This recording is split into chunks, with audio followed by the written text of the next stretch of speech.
I'm delighted to be here today. So many of my cabinet colleagues speak so highly of community living. And just yesterday we were having a conversation, and Vic Fideli, our finance minister, Sylvia Jones, our Minister of Tourism, Culture and Sport, and Jim Wilson, our economic development minister, were all talking about the great work that you're all doing in their communities. And so I would like to congratulate not only all of you here from the City of Toronto, but right across Ontario. You're making a difference in the lives of so many people. So please know that the work that you do is vital, and it is extremely valued by your new government. I also recognize your work in supporting people with developmental disabilities.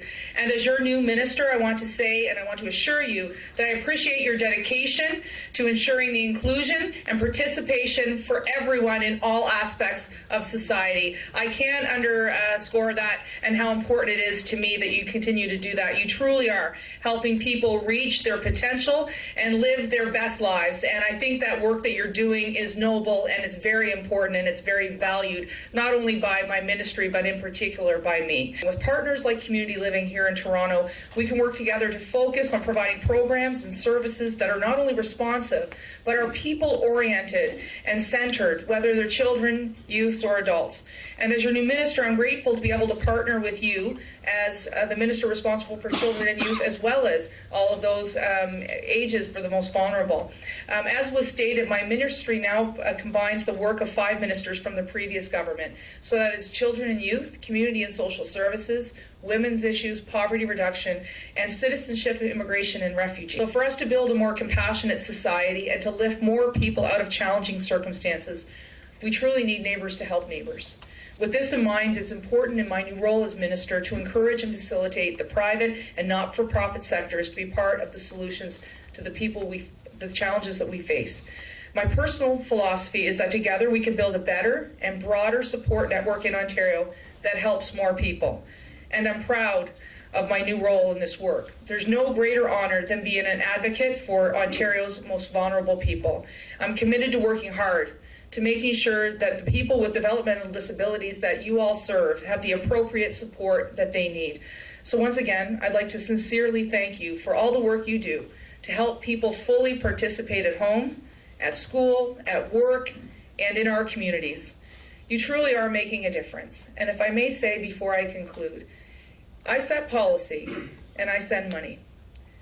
But the work that you do to spend that money and to support the people is incredibly important.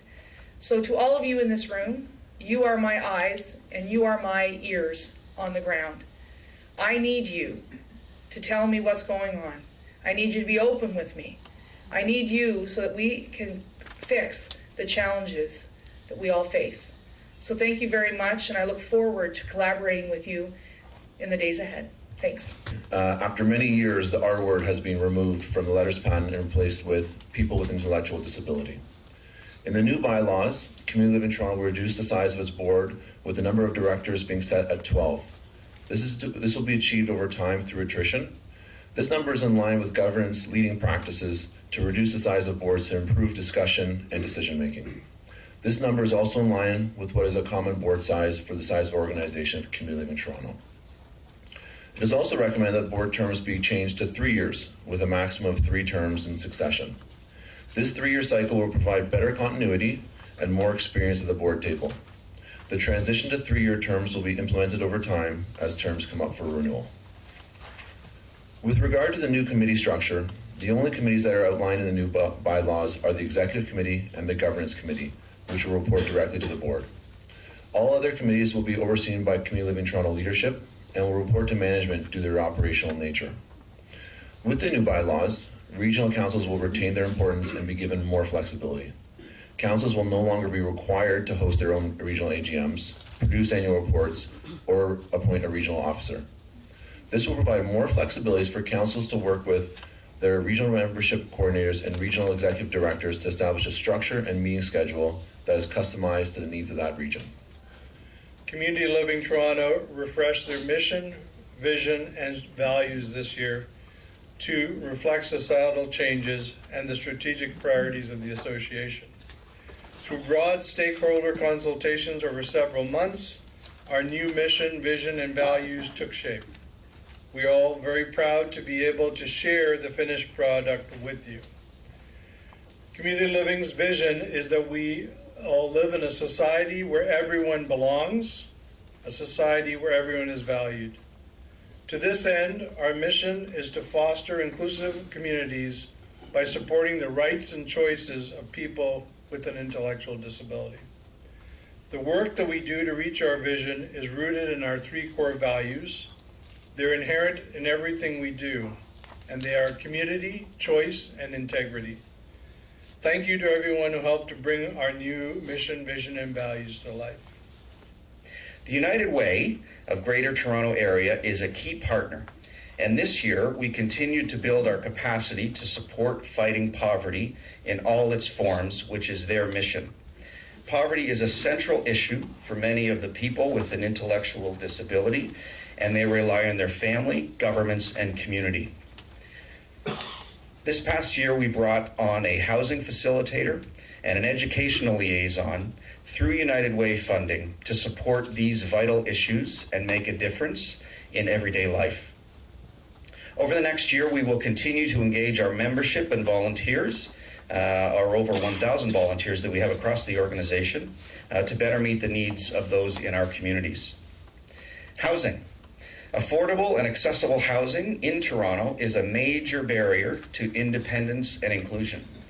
Building on the success of housing projects at Dan Leckie Way and in the West Donlands, we continue to play a lead role in fostering partnerships with developers across Toronto and in rallying other agencies to take advantage of these as well. A couple of weeks ago, we participated in a press conference at 200 Madison, which is just up the street here at DuPont and Spadina, with Minister Duclos, who's the Federal Minister of Families, Children and Social Development, and MP Adam Vaughan. Beginning next summer, 28 individuals with an intellectual disability will call 200 Madison their home. We also have several other projects coming, so stay tuned. A decade ago, the expert volunteers of our real estate committee, a number of whom are here today, gave us some advice, advised us to wait for the timing to be right to consider the development of our Lawson property in Scarborough, which is just about 5 acres, sort of kitty corner to Scarborough Town Centre. Well, 10 years has passed, and the timing is right. We have begun to consider how best to use the property at Ellesmere and McCowan to meet the needs of individuals with an intellectual disability and their families, as well as the neighborhoods surrounding Lawson, to better meet the needs of the broader community. The holistic model of care. For many years, we have worked hard to support children and adults with complex needs in an urban environment. I'm very proud of the work that we have done in this area and the progress we've made over the past several years. The outcomes for many individuals have been significant, and we've developed and continue to develop the skill and competence in this area that will benefit many of those who are most in need. Finally, Shadow Lake. For 50 years, Shadow Lake has been a summer vacation highlight for many people. This past year, we took steps to make sure that the program will be around and continue to thrive for the next 50. Changes were made and lessons were learned. One important lesson we learned was how important the summer program is to guests and donors alike. We will continue to upgrade the camp. We're committed to our investment in summer staff and look for ways to use this beautiful facility all year round. As in the past few years, fiscal 2017-18, we continue to operate in an environment of austerity and restraint. With no increases to annual operating budgets for the past number of years, Community Living Toronto and the rest of the developmental services sector continue to be challenged managing rising costs of operating services within these fixed budgets, while also supporting individuals with increasingly complex needs and rising costs. Fiscal funding was provided at the end of the year by our various funders, which helped to provide stability and keep the association finances on track. In addition, since 2008, we have also seen the significant impact of low interest rates on our pension plan, which has been responsible for volatility on our balance sheet and a draw on our cash position. This situation is not unique to Community Living Toronto.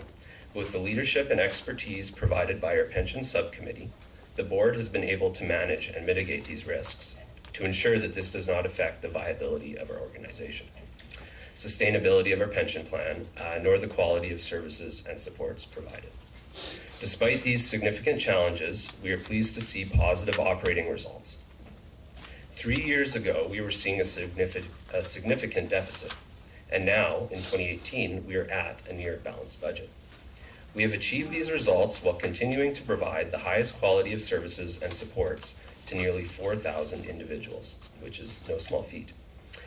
We have continued to keep administrative costs low, despite the increasing requirements associated with transformation and administrative requirements of ever-changing legislation, regulations, and funder requirements. Our goal continues to be to maximize funds spent on providing services and supports while minimizing administrative costs. For 2017-2018, total revenue was $87 million. Approximately 80% of the revenue was received from the Ministry of Children, Community and Social Services. The remainder was received from a variety of sources, including City of Toronto, the United Way of Greater Toronto, our fundraising efforts, fee-for-service programs, entrepreneurial ventures, and user fees. Total expenses were $85.9 million. Through our prudent initiatives to reduce costs without sacrificing services, we ended the year with a total surplus of $1.1 million. It's my honor today to bring greetings and congratulations from the board and the staff of Community Living Ontario on the occasion of your 70th anniversary. 70 years is a huge milestone, not only because it's a heck of a long time, but this 70th milestone marks the beginning of the community living movement in Ontario. And so Toronto, and I know there's always controversy around Toronto and Kirkland Lake being the first associations. Both were 1948, so let's put it that way, right? And it is a huge milestone. I think to paraphrase the minister's remarks this morning, community living embodies the spirit of community. We're about neighbors helping neighbors. And nowhere is that better reflected than in the community living movement and right here at Community Living Toronto. Thank you all for being part of our annual general meeting.